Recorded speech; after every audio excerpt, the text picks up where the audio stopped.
Hello, I'm Christine Pei with what's happening in the news now. It's been 1 year since the deadly shooting of the United Healthcare CEO and the arrest of the suspected gunman. The targeted killing of CEO Brian Thompson outside of a Manhattan hotel in December of last year captivated the country. It led to a massive manhunt for the suspect. 5 days later, police arrested Luigi Mangione at a McDonald's in Pennsylvania. And now Mangione is fighting to get critical evidence thrown out from his trial, and it could shape the case. His attorneys argue the evidence was unlawfully seized from his backpack during his arrest without a warrant. That does include a gun and a notebook. His lawyers are also trying to suppress statements Mangione made to police.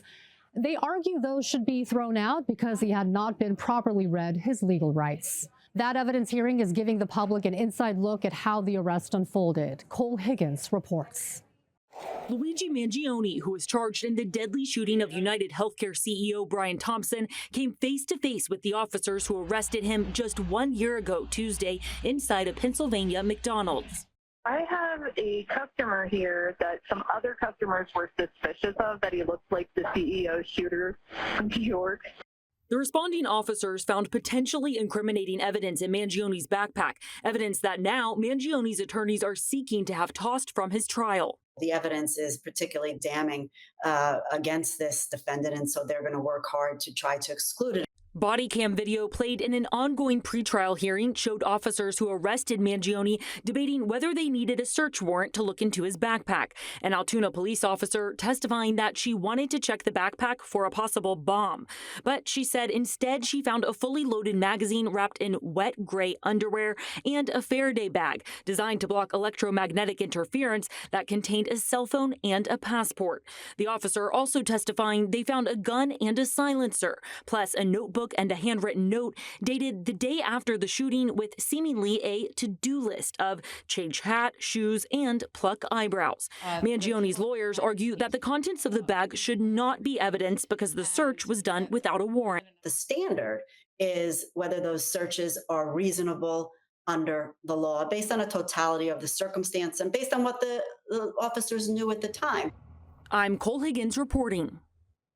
Prosecutors argue the search was legal and that police eventually obtained a warrant. They said the handgun found in the backpack matches the gun used in the killing and that the writings in the notebook reveal his anger toward health insurers and ideas about killing a CEO at an investor conference. Brian Thompson was killed as he walked to a hotel in Manhattan for his company's investor conference. Chilling surveillance video showed the moments leading up to the shooting. It showed Thompson walking when a masked man pulled a gun. Police have said the words delay, deny, and depose were written on the ammunition in permanent marker. It's similar to a phrase often used by attorneys and insurance industry critics to describe tactics to avoid paying claims. Tram Mai spoke to a legal expert to help break down Mangione's fight over that key evidence. How strong is the argument from his lawyers that he was illegally searched? Well, they do have an uphill battle. So where this is taking place, just like in Arizona, officers have the right to search anywhere between like their arm span when they're arresting somebody because of officer safety. So federal prosecutors this week have said that there was no violation of his constitutional rights when they searched his backpack and they found a manifesto where he said he wanted to whack a CEO of a healthcare insurance company, as well as a ghost gun that was also found in the backpack. And also his defense attorneys are saying that he was asked questions before he was read his Miranda rights, and that this is a violation of his Fifth Amendment right. But prosecutors are saying that these were voluntary, that he wasn't asked any questions. He just spurted out incriminatory statements, and that those statements shouldn't be suppressed. And I think that they do have an uphill battle here, and I would be surprised if the trial judge suppresses this evidence. What do you make of his demeanor? Because we've seen, pictures of him kind of smiling. I mean, he seems a little jovial for something so incredibly serious. What do you make of this? Wouldn't that hurt him? Well, he's certainly a celebrity and a small but vocal minority of people. There were reportedly dozens of followers in the courtroom wearing shirts like "No warrant, no search." Right, and they dressed up as Luigi. Yes, wearing green shirts. Yeah, yep. and I remember he even had a fundraising account where a GoFundMe. Yes, where people were. I mean, the last check was hundreds of thousands of dollars for his defense team. Yep, exactly. Now, prosecutors see this, and they may actually try to seize the money at some point for restitution for the victim in this case. So, we haven't heard of the last of that yet. Mangione has pleaded not guilty to state and federal murder charges. He faces 9 state charges, including second-degree murder. This evidence hearing applies only to the state case. His lawyers are making a similar push to exclude evidence from his federal case where he could face the death penalty. 2 of the most serious charges, including an alleged act of terrorism, have already been dropped. A 911 call from a McDonald's restaurant led to his arrest in Altoona, Pennsylvania, more than 230 miles away from Manhattan. An employee inside called police after customers noticed he looked like the suspect police were searching for. What is the address of your emergency? It's not really an emergency. I'm a manager at Plank Road McDonald's out here on the Boulevard. Okay. And I have a customer here that some other customers were suspicious of, that he looked like the CEO shooter from New York. Okay.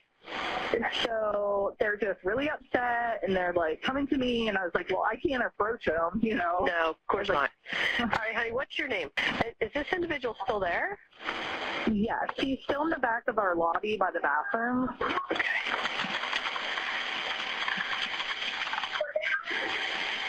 And I believe he's wearing, let me run back to my security camera.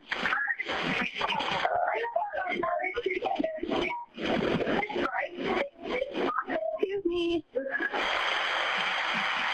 Yeah, I'm trying to sit out and do like individual calm days with my managers, and like 6 customers walk up to me, and I was like, okay guys, I can't really do anything. But he's wearing a black sweater jacket with a medical mask and a tan khaki colored like beanie. Okay. You said a black jacket? A tan beanie. Okay. And like the blue medical mask. He has his beanie pulled down, so the only thing you can see is his eyebrows, because I tried to Google it. I could try to calm them down a little bit. And I'm like, guys, it's kind of hard to tell with his eyes and his eyebrows. I was like, I don't know what to do here, guys. No, you're fine. You're fine. Does he have a vehicle description, honey? I don't know. Okay, that's okay. Like I said, I'm sitting in the opposite corner of my lobby trying to sit down with my managers to have like one-on-one time with them. Yes. But it looks like he has either a CVS or a Walgreens bag in front of him. All right, honey, I do have an officer on the way for you. Just keep an eye on him. If he leaves, just give us a call back and let us know, okay? Mangione had ordered food and was sitting toward the back of the restaurant. Police at the time said the photos of him released shortly after the shooting were circulated nationally and led to hundreds of tips. Thompson was a father of 2 who had climbed the corporate ladder at United Healthcare to become the insurance company's CEO. In an interview shortly after the shooting, his wife described him as a caring man. Brian was a wonderful person with a big heart and who lived life to the fullest. He will be greatly missed by everybody. Our hearts are broken and we are completely devastated by this news. He touched so many lives. He became United Healthcare CEO in 2021 and had worked within United Health Group for 20 years. It is the largest health group in the country. We'll continue to monitor developments on these evidence hearings and as Luigi Mangione's trial gets underway next year. A date has not yet been set. For now, I'm Christine Pei. Thanks for watching.